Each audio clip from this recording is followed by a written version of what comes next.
Thank you very much. The big question in Sault Ste. Marie is, will this riding change colors for the third time in 18 months? Now, the Liberals had a stranglehold on this riding for over a decade until David Orazietti resigned at the end of 2016. Ross Romano turned this seat blue when he won in the by-election last year. He's looking to hold on to his seat, but the NDP candidate Michelle McLeave Kennedy is close on his heels. This despite the news earlier in the campaign that she lost the support and the NDP's lost the support of the local steelworkers union, the first time that has ever been done. And also for this riding, Liberal rookie candidate Jacqueline Hamel has been running a great campaign, so this should be a close election. With the previous vote, crews were able to drop 1,000 pounds of pesticide in the St. Mary's River in just over 43 minutes. With this boat, they can now drop 1,500 pounds of pesticide in just over 30 minutes. Local employees are starting to feel the full impact of this trade war. This morning, Tenaris Algoma Tubes announced that it's temporary, laying off 40 full-time employees. In a statement to CTV News, the company says the layoffs are a direct response to the American steel tariffs, which has slowed business. Mantha says he had that one-on-one meeting with Minister Elliott, but she did not give an explanation about why it's taking so long. We reached out to her office, but we did not hear back. The health team has been told the earliest the new doctor can start practicing will be December 1st.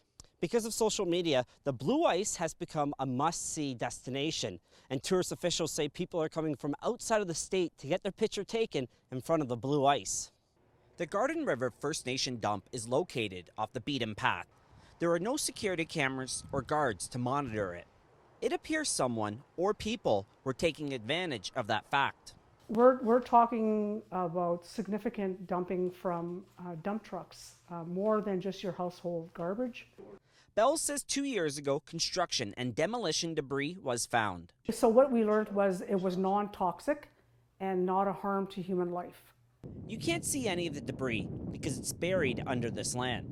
And that's a bitter pill for officials to swallow, knowing someone took the time to dig up the land and bury the materials. It wasn't until 3 years after it started that officials found out something was going on. And to understand and now realize that there were some possible shady things going on and that perhaps it was financially driven, that has caused us large concerns in our leadership here. So who did it?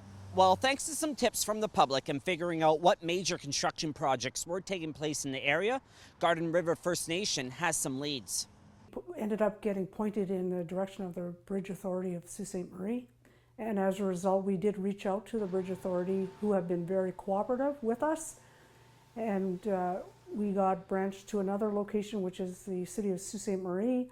And we've attempted to reach out to them, and unfortunately they're not as forthcoming with information at this time with us as the Bridge Authority has been. Concerning for sure. Again, we don't support illegal dumping, and we'd want to make sure that this kind of activity doesn't take place in the area, and certainly not with our neighbors at Garden River First Nation. Veer says he was not aware that the First Nation called looking for help. He says they will be reaching out to them to see what the city can do to help. As far as the illegal waste, Bell says based on the recommendations from an engineering firm, the materials will stay buried as it will be safer than digging it up.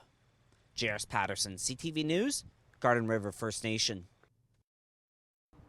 Ashley Gilmar is staring at some dogs and their owners as they play at the Sault Ste. Marie Dog Park. This time last week, she thought she would be joining them. We saw on this Facebook group this cute little puppy. It was a white lab. He popped up and kind of pulled our heartstrings. It was love at first sight. Gilmar's two children instantly felt a connection with the pup. So Gilmar started speaking with the owner in Thunder Bay. We looked at that picture over and over. My kids grew attachment to it. It was, I didn't want to be the bad person and say, hey, you know what, we're not getting this puppy. They wouldn't understand. After nearly a week of messaging back and forth with numerous questions asked and pictures being sent, the Gilmars agreed to buy the dog. They sent a $150 e-transfer as a deposit. They said they were coming to the zoo on Sunday, so they would drop the puppy off, as well as other people were getting one as well. Once the money was received, communication slowed down. And on the day of delivery, her son spent all day looking out the window waiting for their new pup. It never arrived. They sat there for hours just waiting for their new puppy to arrive. They had the little bed set up, the toys, the food dishes, everything was all prepared. As the deadline had passed, Gilmore knew right away she'd been scammed. And as it turns out, she's not alone. I spoke to another Sioux family that sent $400 to the same Facebook profile. This time it was a deposit for 2 puppies. The dogs and the owner never arrived. Both families have contacted the police, who remind online buyers to be careful.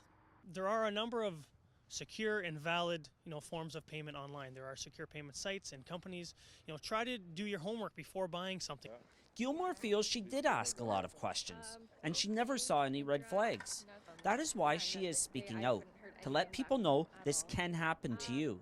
She's planning on buying another dog, but this time it will be from someone in the Sioux.